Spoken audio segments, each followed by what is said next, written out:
Welcome back to Tony's Teaching Tips videos. Today's topic is planning your next presentation. I'm Tony Sindelar, a higher education instructional designer with many years of experience partnering with faculty and subject matter experts to create and improve teaching and learning. Now, of course, teaching is much more than being an effective presenter, but any teacher can enhance their abilities with consideration for how they communicate and craft materials that they use in their presentations. So in today's video, I'm going to talk about applying a design process to planning a presentation. This is a process that was first taught to me at UMass Amherst by Fred Zinn many years ago. So, some ground rules. We want our audience to pay attention. Good presentation design keeps your audience paying attention to the main points. Great presentation design gets your audience fully engaged with the material, associating it with their own experiences, and internalizing the main point. Great presentations change who people are. One of the key takeaways I hope that you'll get from this video is that presentations are more than just cranking out slides. You need to be considering why you're doing what you're doing and how you're doing it. So let's get started with this 6-step design process. Something I'm a fan of doing is having people work on paper. There's something about working in a format that's different from what your final product will be that forces you to commit to the idea that everything you're working on right now is a draft, and you don't get hung up on things looking perfect or being polished right from the get-go. If you're someone who's still building familiarity with tools like PowerPoint, paper can be particularly important so that you don't get pushed around by the software and the limitations of what you know how to do in that tool. If paper isn't your thing, consider working in a Google Doc or another kind of document tool to jot down notes about your presentation before you start working in whatever tool you're going to actually use for building your slides, be it PowerPoint, Keynote, Google Slides, or whatever. Part of the effect in working in a document or working on paper is that it can help you see the big picture of your presentation. When you're working in slide software, it can often be a very linear experience, and it gets you into that mode of just cranking out slide after slide. One of the traps that PowerPoint kind of pulls you into is that it basically wants you to build the first slide first, and then the second slide, and so on, and you quickly end up building slide after slide without really kind of thinking about the logical flow of how things fit together.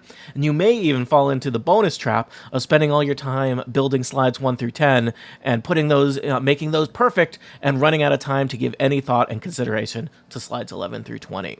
So working on paper is one way to see the big picture of how your presentation is going to fit together that I recommend.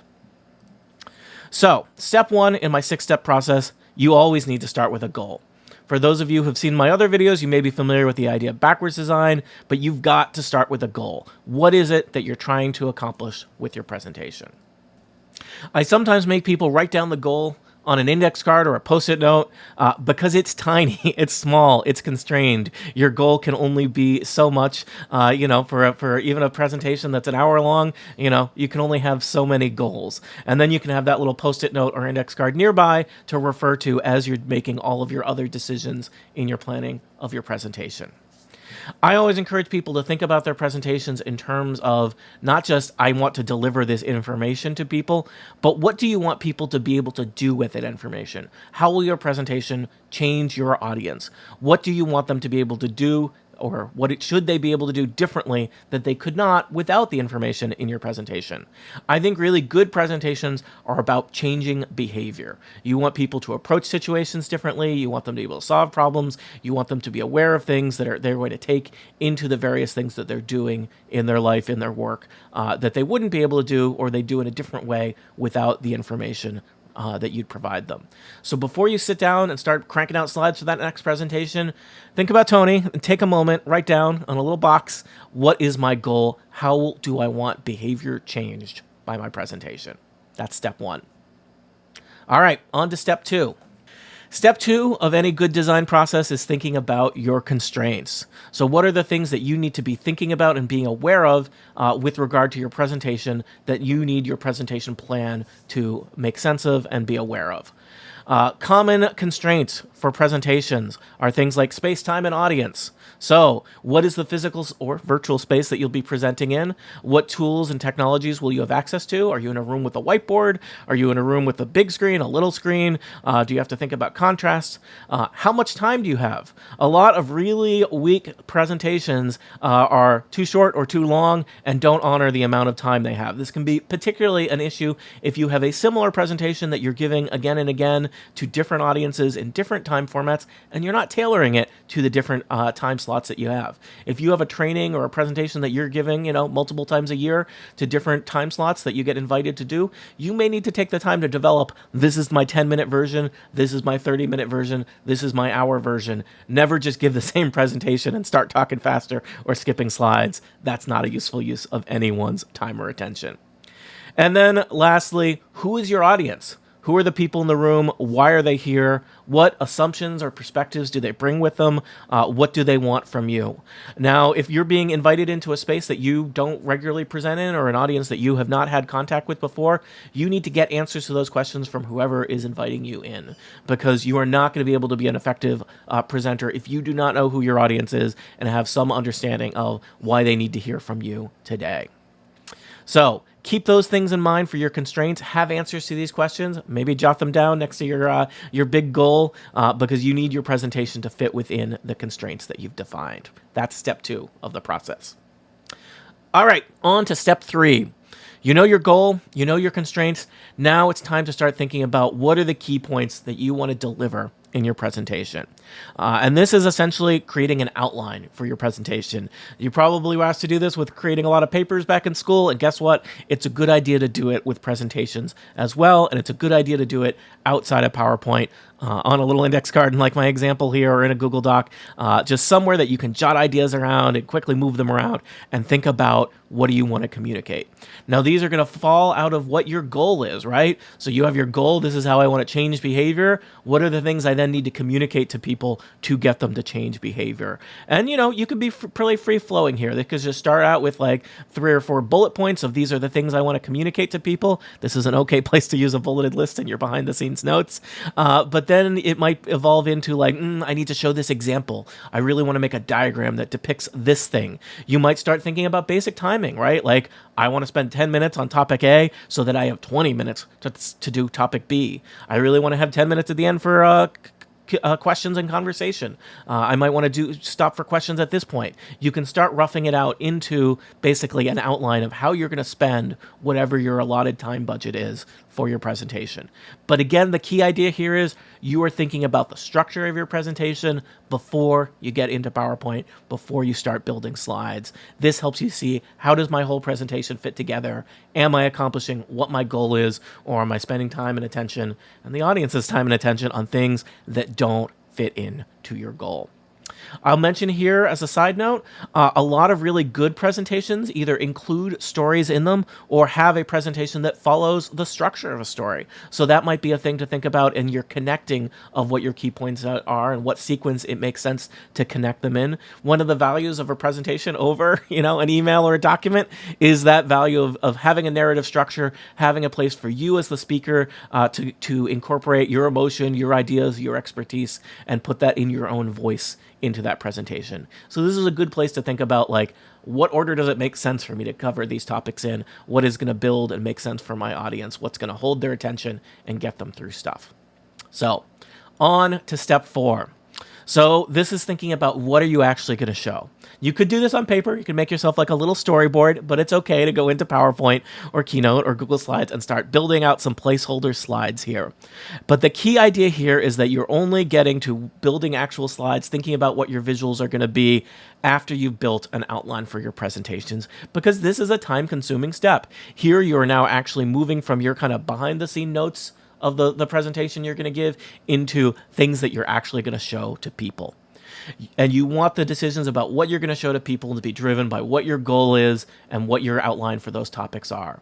Again, it's always good to think about visuals here. So think in terms of supporting your key points. What are the things that are going to make sense visually for people? Like, I want a diagram of this. I need to show a graph of this data. I want to show an image of this subject. These are the things that are going to be useful visual. Obviously, text on slides is fine, but we want to be sparing in how often we rely on that and where we use it. PowerPoint is a very visual medium. Think of it, visuals can be a really powerful way to communicate ideas. So start with visuals. Creating a diagram, creating a visual of something can also be time consuming. Going out and finding things, putting text on slides, relatively quick compared to that. So it's good to front load this in terms of investing in your visuals early on. So we'll get more into talking about actual building the process of this in PowerPoint toward the end of this video. Let's continue with our 6-step design process for planning the presentation for now. Step 5 is, what are you going to actually say? So if you've seen my 7 deadly sins of presentational design, you know that your slides are not your speaker notes. They're not a transcript of what you're going to say, but you should have a place where you capture your notes, and that can either be in bullet list form or full written out script for what you're going to say, depending on your comfort as a speaker. And the place that you want to be doing that is in the notes view in PowerPoint.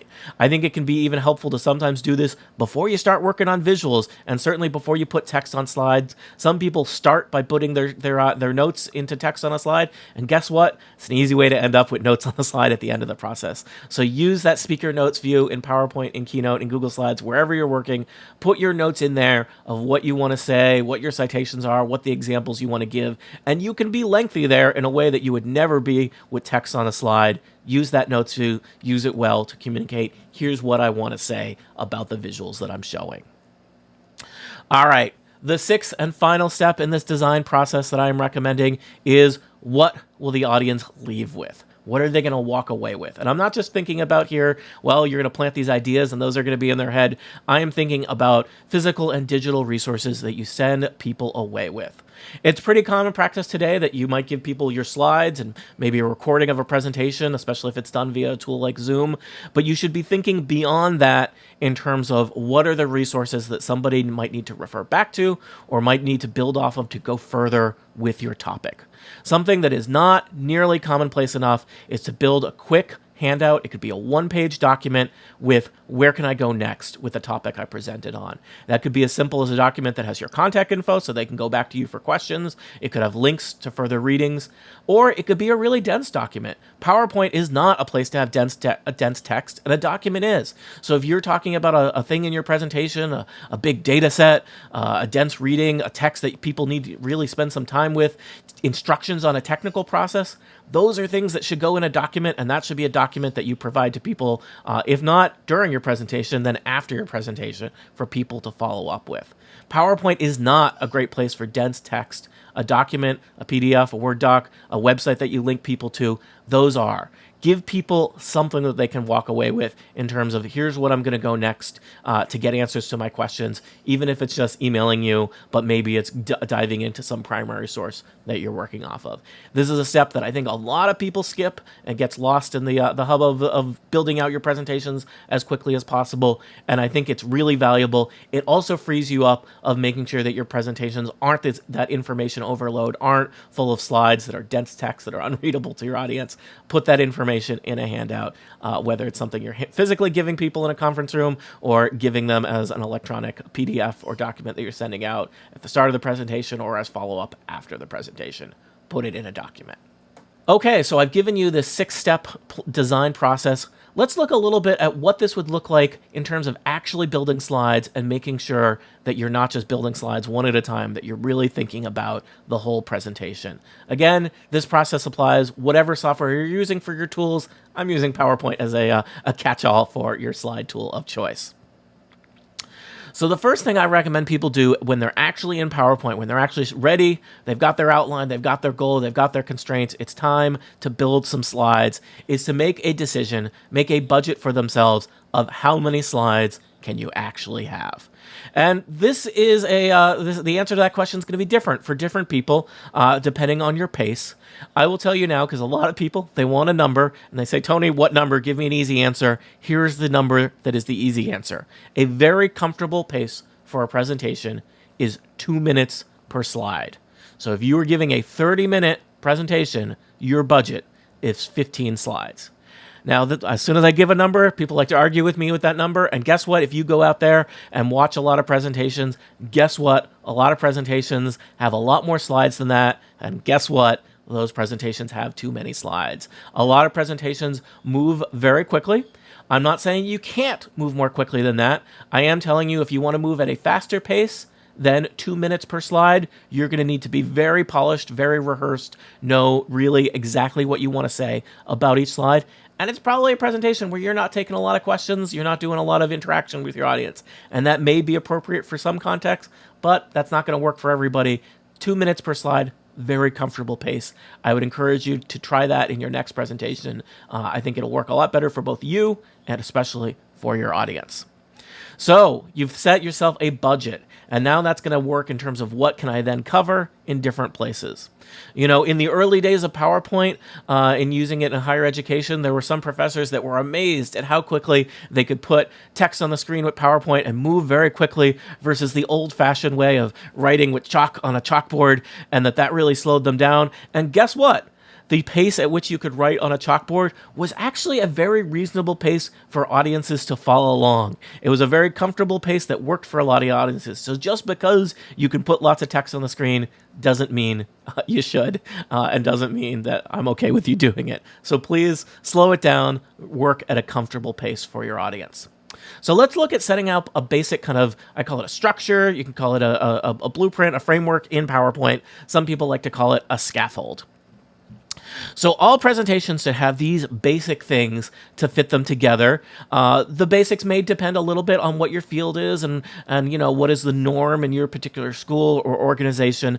But I recommend building for yourself like a template so you just have a presentation that you open, and every time you sit to open up a new presentation, you've got a bunch of these things already in place. But first off, you got to have a title slide, right? Sounds obvious. Probably everybody has a title slide. The key thing here is your title slide needs to have your name on it and your credentials. An amazing number of people go out and give presentations and they don't put their name on it. They don't list whatever degrees or credentials they have that make them qualified to be presenting on that topic. And especially if you're giving a presentation that has multiple presenters, put them all there. You may also wish to include things like your email address or contact information there. But make sure that you've got a title slide that establishes what we're talking about today and why you are qualified to be talking about it. Next up, this is a thing that's common in some places and other places they skip it, is some kind of outline summary slide. This could just be a list of the topics that you're going to talk about. Again, I prefer not to do these, but in some places it's really standard that you'd be like, here are the 4 things we're going to talk about today, and that's fine. The next thing I like to put in is what's called signpost slides. So section 1, section 2, section 3, places where I let the audience know here's where we are. So if they know we're going to cover 3 topics today, I give them these kind of signposts that indicate visually throughout the presentation that like we're a third of the way through, we're 2/3 of the way through, we're almost through. You let people know where they are in the context of the presentation. A lot of people then like to have some kind of summary slide at the end, which may look a lot like that outline slide from the beginning. And then it's always important to have some kind of closing slide at the end, questions, at the very least restate your contact information, maybe links for where they're going to go more, maybe where they're going to electronically access a handout that you've mentioned. Don't just end the PowerPoint presentation. That always feels a little abrupt when you just go to a black screen, if you want to have some kind of discussion, questions, activity at the end. So start with this basic scaffolding, and again, I recommend build this for yourself once and then have that as like a template that you can reuse again and again when you build a new presentation. So you've got that in place. The next thing you want to work on, and this is where you really want to be spending as much of your time and energy as possible in terms of building things in presentation, is filling in those main points and supporting points. So here, you're using that outline, you're thinking about what visuals you want to show, you're using text on slides strategically, sparingly, making sure not to have slides that are overwhelming amounts of text, and you're making sure that this all fits together and supports your goal. PowerPoint and tools like it have a slide sorter view, which can be a very useful place to see kind of like the overall feeling of that presentation, so you can break out of that one slide at a time.